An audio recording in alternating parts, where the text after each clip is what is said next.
does the signing of George Ford do for the club, and what can you maybe describe some of the negotiations that led up to it? The negotiations from my end were very open, honest, casual. It was more a discussion on the type of... I've known of George for years, we all have. Never truly met him, never sat down with him, had a coffee. So it was about getting to know each other. His story, what drives him, what his aspirations are on and off the field, as it is with everyone here. And getting to know the type of character he is, and vice versa, because it's a big decision for anyone to move clubs. But to do it in his pomp, to do it at his stage in his career, to come home to the north, where he's from, it's a big decision. So obviously he gave it due diligence on that part. So there was a couple of discussions, and they were very open around that and around what we're trying to build and what we're trying to do. That's the answer to the first one. It wasn't aggressive. We didn't aggressively go out and seek him. You know, it was just a meeting of minds, really. And his is far superior to mine, I might add, from a rugby sense, anyway. What I'll do for the club? I mean, look, our aspirations are quite transparent. I have been over the last 9 months with you about what we're looking to build here, not in terms of immediate rewards, but in terms of something that's lasting, something that's going to go beyond my tenure and possibly George's. But George wants part of that. He wants part of an organisation that is successful, and not just in terms of silverware, but in terms of its transcendency. And these are big words, I know, but if you don't aim for such heights, you're never going to reach them. And I believe, and you'll have to ask him yourself, but this is some of the things we talked about, that him coming surely has to be an indication of his belief in that as well. And can I just check what the timeline was? Was AJ's departure the catalyst for this, or was it as a result of George coming? It was a catalyst in the true sense of the word, that it speeded up the process. So a conversation with George only a day or two before, that soon before, and it was an open conversation, as I say, not ones where fees or anything was put on the table. It was just, where are you at, where are we at, what's your aspirations? And then AJ been adamant that he wanted to leave for reasons we've discussed already. We were in the market for someone of real calibre, which we do have, but someone who wouldn't be in the market for George Ford. I mean, better question. Like, soon as AJ left, and there was a bit of a gap there in terms of salary cap and the necessity for someone to take us forward of his ability, like, then it made it a bit more of what was a simple chat into a bit more of a serious discussion. Best fly half in the country? Well, look, fly halves, how they play the game, and everyone's got an opinion, haven't they, of who the best fly half in the country is. I've worked with one of the best for a number of years, and I admire Faz's qualities so much, all of them. On his day, you could say he is. On George's day, of which he's had a lot of them in recent weeks, he probably is. So it's form on day, but I would say at the moment he's one of the best fly halves in the world, not the country. But it's how it fits for the team, isn't it? Dan, like, you know, what I say is the best fly half. Eddie's say Marcus Smith is the best fly half because he's picked him. So, my opinion, he's one of the best in the world, and he's on form. Alex, can I come in on that one? Obviously, the recent selection thing with George, he's not in the England camp, but obviously been there for a long time, and you back and to get back there. From a sale perspective, you probably quite like to have him around a lot, but also you're keen to get guys playing Test rugby. So what were your conversations with him on that and his aspirations to get back in England fold as well, and this helping him if he's playing with guys like Manu, guys like Rafi? Well, yes, absolutely, 100% the latter, helping him get back. Will, without a shadow of a doubt. Like, I want every one of our players to aspire to the highest level of rugby they can achieve. But it's the same thing about my aspirations in trying to make this place as good as it can be. Like, they have to be as good as they can individually, personally be in terms of their own potential. So we talked about a little bit about that in terms of his international career, and that in itself might have been a pull for him, Will. That it's not a Tom Curry there alone anymore. It's a Tom Curry, a Bevan Rodd, a Manu on the outside, a Rafi on the inside. And we've only just started. There's more to come. Not in terms of signings, but I believe just the potential we've got in these four walls. Just on a financial point, how do you now have to balance the books with, do you have to get more guys to leave? Because essentially you can't fit all of the people into the salary cap. How does that work? Lou Diaga's the one that's been mentioned. How do you know, Will, how much money we've got and how much people spend? How do you know? Because I don't even know. I know, so you're making assumptions.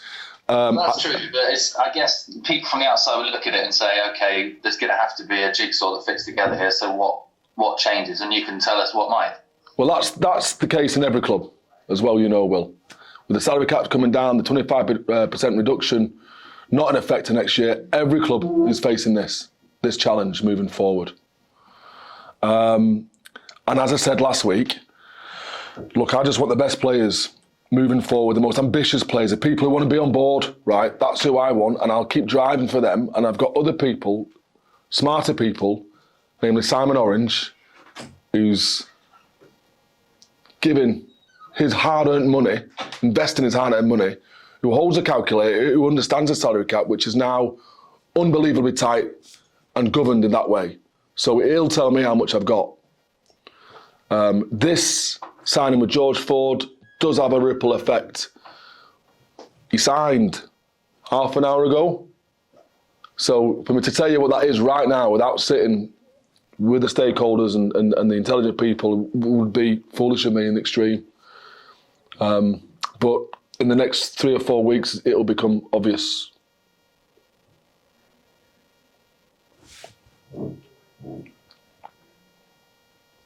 Alex, can I ask you about that then? So, did you sign him without getting the okay from Simon, as in to find out what your salary cap is? No. Or do you really know, but you're still going to tell the bloke who's going? There's permutations. Of course, there's plan A, plan B, plan C, and understanding. Look, it's none of your business, really, but he's not on much more than what AJ's got paid. So, do the math there. We're not losing out much, are we? In respect to the calibre of player and AJ's decision to go down there for a longer-term contract. These are decisions that you have to make from a financial point of view, which I hate talking about, I hate doing, because I retract myself from the finance of it all. I'm not an accountant, I'm a rugby coach. And strictly speaking, my experience is in head coaching, not director rugby, so I'm still learning my way here, a little bit. But I understand what a team needs, and I understand that it's important not to rip the heart out of a team as well. So they're my two aims. I want to push this team forward, I want to progress, I want to get better. And if that means better personnel, then we'll do that. But I have no intention of ripping the heart of a club that I was at 20 years ago, that I played in, that I love. And so the next 2 or 3 weeks are going to be very challenging. Alex, you when you re-signed Manu, you said quite openly about that Manu had bigger opportunities elsewhere. Yeah. But you'd been out walking with him, he bought into the project and had signed a lesser contract in order to be part of it. Yeah. Sounds from what you're saying there that George has done something similar.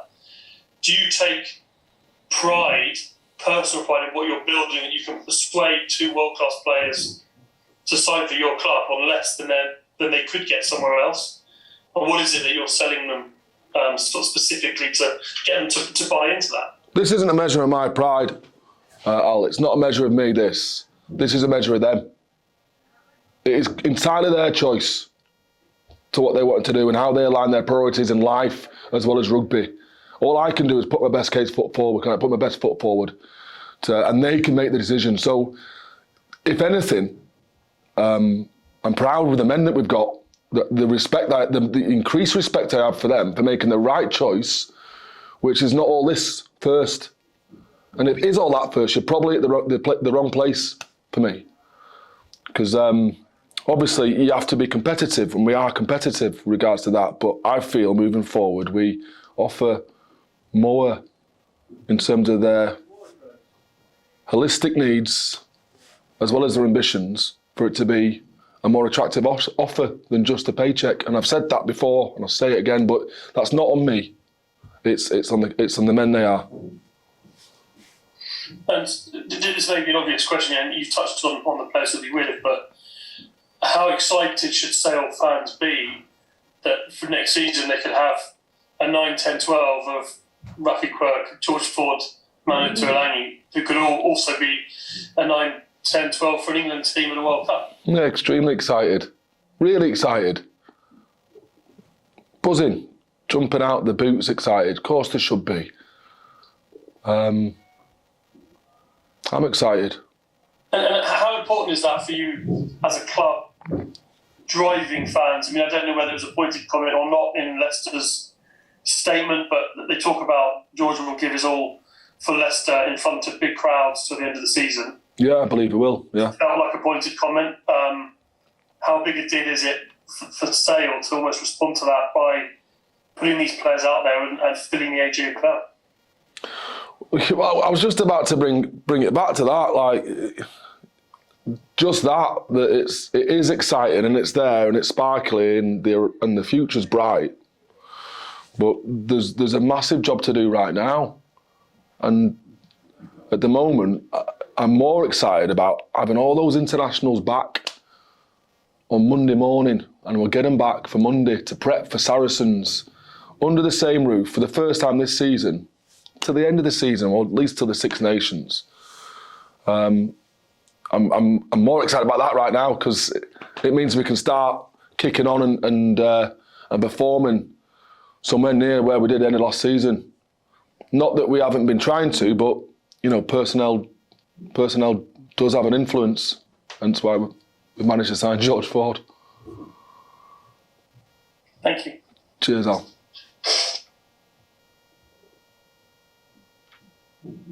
I can't hear you, Sarah. There you go. There you go, right. You spoke a little bit there about holistically why George had signed, and also that there's a lot of emotion of what you're saying now. So what have you discussed with George about what he can achieve both on and off the pitch at Sale?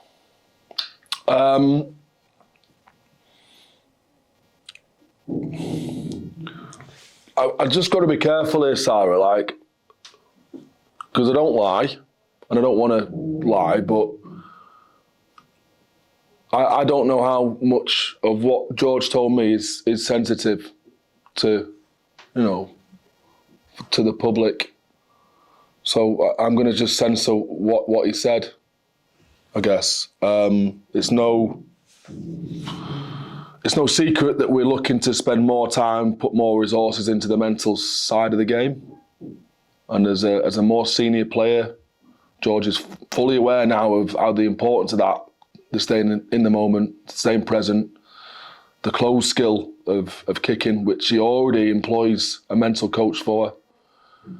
All of these things here at Sale are part of the schedule, whereas in other places they're above and beyond, potentially, an extra resource. They're not here. So we include that, welcome it, and look to him as some guidance as to how we can improve it when he does come in. So he was seemingly attracted by that part of it. But we also here, might I add, he's He's very keen to bring our young lads on, of which we have 2 young lads, and work with other people here, but certainly 2 young fly halves who I'm sure he can have a massive influence, and they're really excited. Just mention it to them, the possibility of it, and he's excited to work with them. So that's huge. You're not just getting the player, but you're getting the person, and the person's looking to buy into what we're trying to build. Doesn't turn up at a weekend, he's there every day, giving.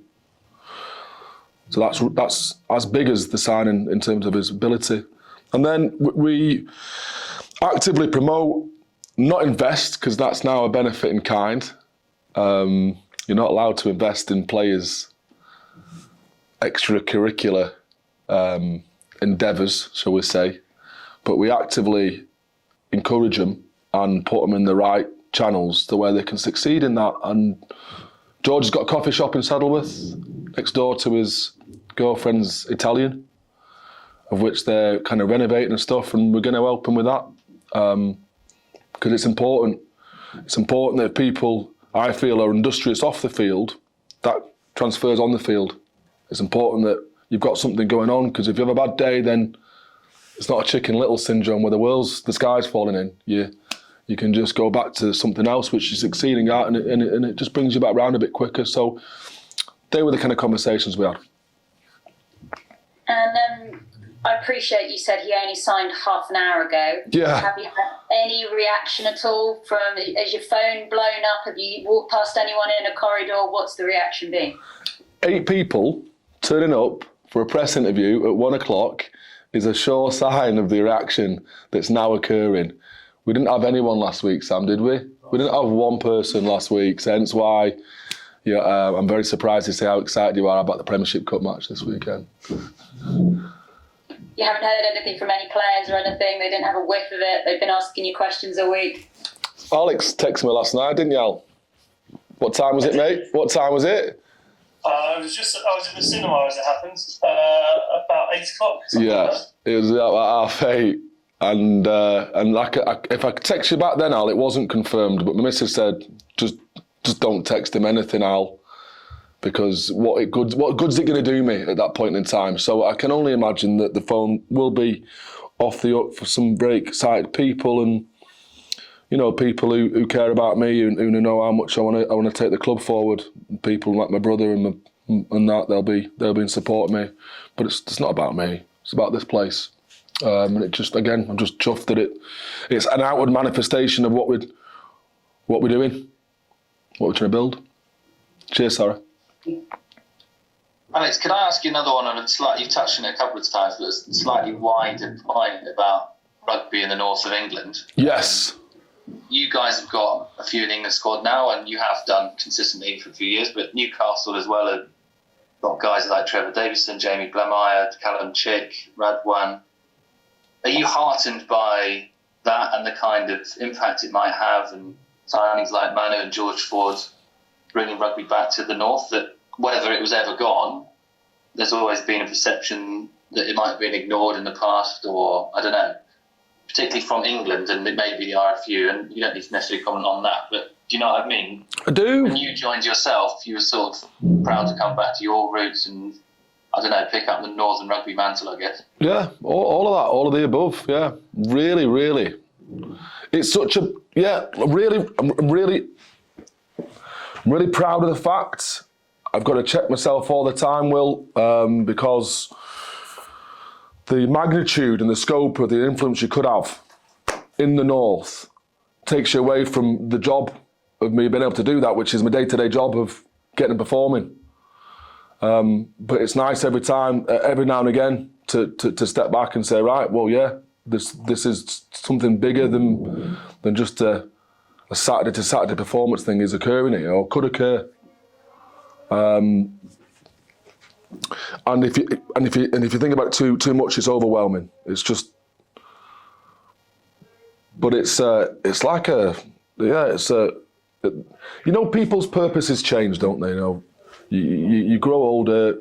It used to be maybe about your Saturday nights, and then you get a girlfriend and a wife, and it's more about your kids and your purpose. What gets you up in the morning? What drives you changes.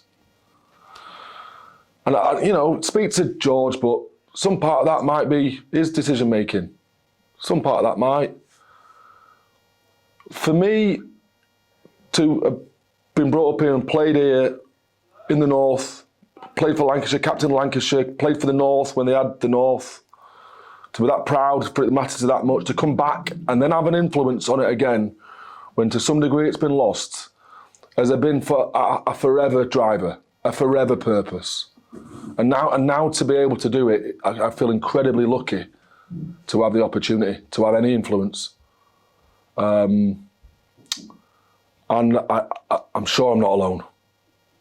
You know, there's a lot of people who move around the country for opportunity, who move away from where they were born and from family to succeed in life, when all the while there's a little part of themselves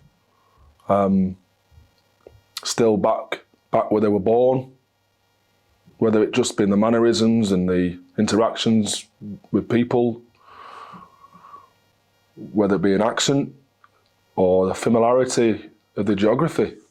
There's many things that pull you back to where you were from, and we're trying to give the opportunity for those people who want to come back, who want to be part of this. Trying to give them the opportunity to do that. Thanks, Alex. Cheers. Cheers, Will. Alex Slinger, Rugby Pass. You must have left some first impression with George, the fact that like this whole thing has been wrapped up so quickly. You're not saying to transfer, you can usually be dragged out to go on for months and whatever else. I mean, what was it you said to him? I know you said there's a lot of conversation you can't give away, but like the impression you made on him, he must have liked it, etc. You know what I'm saying? Because your paths wouldn't have crossed much during your careers up until then. You know? No, you have to ask him. I haven't actually called him for a week because I just wanted him to make his own mind up, not pester him, not push him. And there's going to be so much noise around the poor lad now, so much noise from everywhere, and I don't want to be another voice in that decision.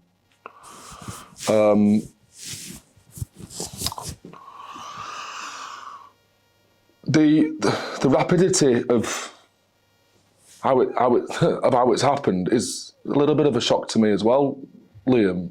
But then going back to an AJ McGinty scenario, and again, I don't want to bring back into it, but there was lots of discussions, lots of little discussions. It never seemed right, and there's this and there's that and there's length and there's all the things that come into it. And as I said last week, when staying at Sanderson for 15, 17 years all in, the length of negotiation was about 2 minutes.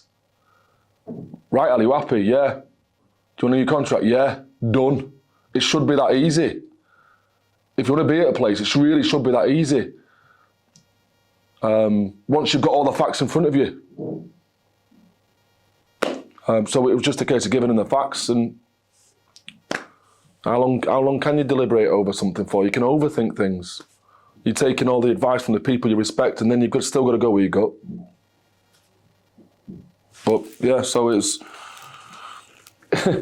I've recently done this, Liam. So I am aware of maybe some of the thought processes he's been through. And when you're thinking about how you're going to react, how you're going to be with the people that you've worked with for 10 years or 15 years, or in George's case, 4 or 5 at Leicester, how you can be genuine with them on a Monday morning, and having to make a decision of this nature and to ruminate and to speak 2 or 3 days feels like 2 or 3 years. It's utter torment. Once you've made the decision at that point onwards, it's a lot easier because you've made your choice, and then it's just about having the hard conversations with the people who'll be disappointed, and them will be really, really happy on the other side. But so I don't think that this has happened all within almost less than a week. That for me is, and they do get drawn out, but probably for the wrong reasons. Like going back to the wrong reasons, what we talked about before, Al. Generally, it's because you're squabbling over cash, or terms, or whatever. If it's right, it's right. The rest is detail. Okay, you mentioned there that it's not about you, but like the fact is you're still a young rookie director, rugby coach. I mean, you're not a full year into the role. Look, like you said, there's amount of people are sitting on the call compared to last week. You know, this is massive news. I mean, it's surely got to reflect well on you and what you've done in the past 10 months there at Sale, that you can bring in a signing like that off your own back very quickly and get everything done so quick. I'll celebrate, mate. I'll have a bottle of wine tonight, but then I'm not gonna think it. Look, there's so many people to think that I'm just. It's me that is this place. Like, how narcissistic is that, Liam? Thank you for the compliment, but it's not. It really isn't. There's 75 people, 45 playing staff, and the rest behind the scenes. Maybe going on to 100 actually with the commercial, and Sam Diamond here, son of Steve Diamond, who's a friend still, despite what's just happened over the last. And Steve's a friend, so what makes up an organisation is far more than the man, and that's exactly what I said to Simon Orange when I was coming in. I'm no magic wand. I've come here to add and to help. And maybe I was just that extra little bit of weight that tipped the scales in the right direction, because I could, even coming in, I said to you last year, I've been surprised at the calibre of players and how good the coaches are, how together everyone is, trustworthy. So, no, it still isn't about me, it's about what we're doing. But I take the compliment and I will have a bottle of Malbec, but I'm not taking the credit. Okay, cheers, Alex. Thank you. Cheers, mate. Alex, forgive me for changing the subject just quickly. Please do. Between signing world-class players and preparing a Premiership Cup game, you've no doubt been following Bevan Rodd last week or so. On Saturday, he'll face probably the toughest test he could face anywhere. What are your thoughts on that challenge for him? How he is as a kid, really, still for that challenge, and how do you reckon he'll go? Brilliant. Thank you, Al. Just for deflecting. So Bev was on a booster week for us last week during this Premiership Cup. So that's a week where he does a bit of weight, so he goes away and spends a bit of time away. And as young as he is, because he looks 45, you forget how young he is. And so I'm having a chat with the S&C guys, and he walks into the S&C office and he's looks a little bit worried, or there's something on his mind. You can tell because his eyes gone a little bit disco. And he goes to me, he goes, Al, can I have a word? I'm like, yeah, of course, Bev. I'm thinking, like, what's happened here? Like, something's probably bad happened, because that's people only want a word with you, then something's bad happened as a director of rugby for the most part. So he gets in the corridor, he goes, I've just had a call up for England. I'm like, well, what are you fucking doing then? You come here to brag to me. I'm like, pack your bag, get over there. So he goes from doing nothing to sitting on a bench, and then as transpired, all the other props got COVID. Then he goes from sitting on the bench to starting, and I sent him a text just reminiscing about the meteoric rise that he's had just in that week alone, and just to understand that he wouldn't be there if he weren't good enough, and take the shackles off, which he did. Because how good was he? Like, it was brilliant. When it wasn't a little stint, it was a big stint. It's tougher now though, isn't it, Al? Now there's expectation on him because he's performed. It's second cap expectation, and he's going against the bomb squad. And no doubt England have some demons that they need to exercise. So it'll be the telling of the man at this stage in the career, because thus far he's made the leap at every stage, as is Rafi.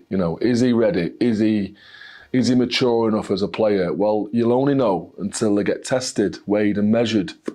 And this will be it for this weekend for him. If he let's just say, worst case scenario, he's not quite there. Let's just say that. He's not quite there. He's fucking 21. Sorry, Sarah. Sorry, all. He's 21. He's going to get there again. This experience will be invaluable, however he performs. That's worst case. I'm backing him for best case scenario. I think he'll go on again. I think he's really loving it. He's got his mates around him, as Tom has. Tom was like, it's nice to not be alone. He's got Tom and he's got Manu who's driving him, and hopefully Rafa will come on. will give him that extra bit of boost. He's really got nothing to lose. I don't think he thinks enough ever to worry that much about his performance. I think he'll just crack on and probably surprise a few people again, because he's only going to get better, but already he's pretty, very good. If England have talked this week about, Eddie Jones talked about the kind of Japan blueprint from 2015, take away their scrum. Proudfoot yesterday was saying that we're a squad built on resilience, effectively saying that we'll stand up and take them on. Is Bevan Rodd the kind of player, whichever way England choose to go, you think he'll thrive? Yeah, I think he's very resilient. He is. That's one of his best. That's one of the best qualities of all good players, isn't it? Very, very resilient. I didn't pick him end of last season, if you remember, for the semi-final. That's my bad, that. It broke him a bit. I didn't pick him for reasons that I thought he had two better scrummagers. And maybe at the time I did, like he has come on again this summer on the summer tour and been working his posterior strain. He's better than he was. But at the time I probably made a wrong decision. You got to be able to hold your hands up there. So now we're in the semi-final. We lost the semi-final. There's some part we lost it because our set piece wasn't good enough, and I didn't include him. And he came up to me afterwards. This is a guy that's hurting, that's just seen his team lose. And he said, I'm on board, Al. I'm still on board. With kind of tears in his eyes, and it wells me up a bit now, because if ever there's a sign of resilience, like a young lad would normally go home and, do it in spite of me.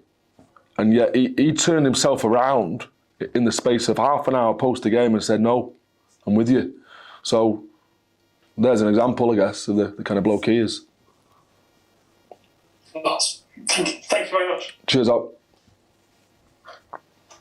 Just found that Bevan, does the fact he's scrummaging against quite a few South Africans at your place help his preparations? They're different, aren't they? They're different South Africans than the one who's played, and every prop has their own kind of strengths and weaknesses and techniques and stuff. But there's no coach better, is there, than what do you call it? Raz. No, not Razzie. Proudfoot. There's no coach better suited than Proudfoot to tell him what he's up against. He was the man that there was one of the architects in the World Cup, wasn't he? So he'll know what he's coming up against. Yeah, thanks. Cheers, Dan. Can I just quickly go back to George, and you touched on it a little bit there with Bevan about expectations. With a signing like this and the players that you've got, doesn't that put pressure on you guys and the club and the expectations that will come with it?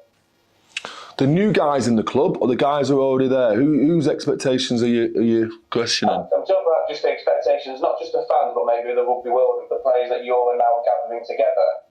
That the expectation now is that you have to start winning trophies. Right. Well,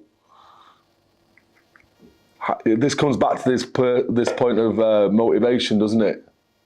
And what drives you. And any player, or I believe any coach, who is driven by the expectations of outside influences, of things they can't control, is going to be on a bit of a roller coaster of a ride always. And if it's driven by purely silverware and winning, then you'll ebb and flow and peak and trough with the outcomes of games.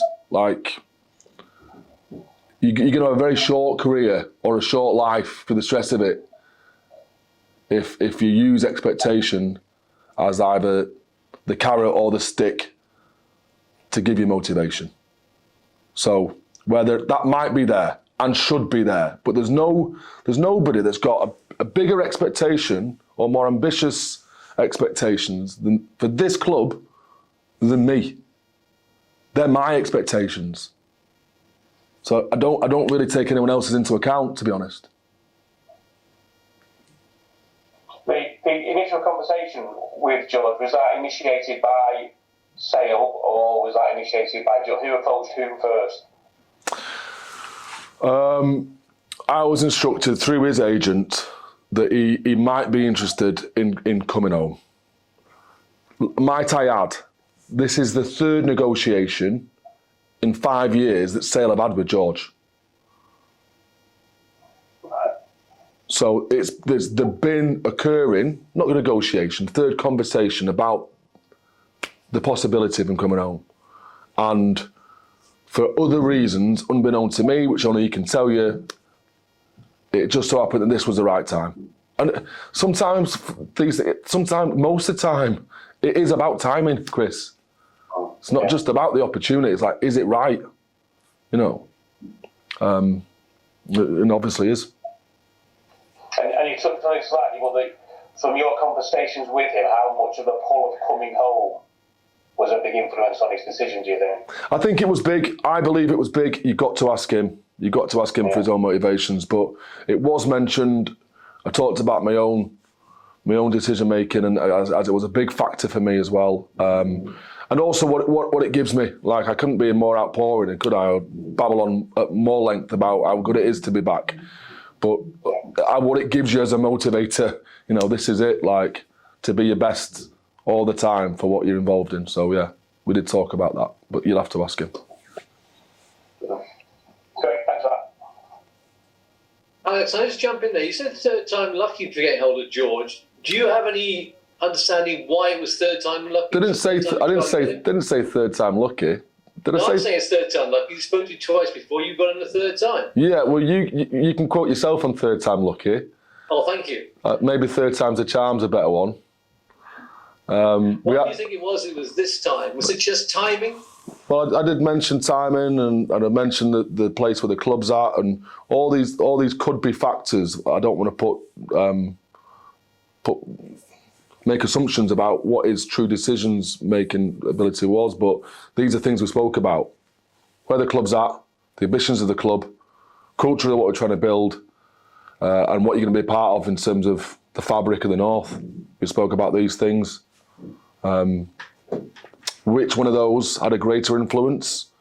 Being the man he is, I'd probably say, you know, the latter two.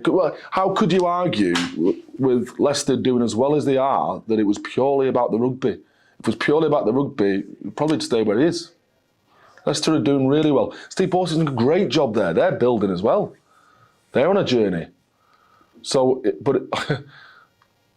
this is my philosophy and forever philosophy. It has to be more than just a game.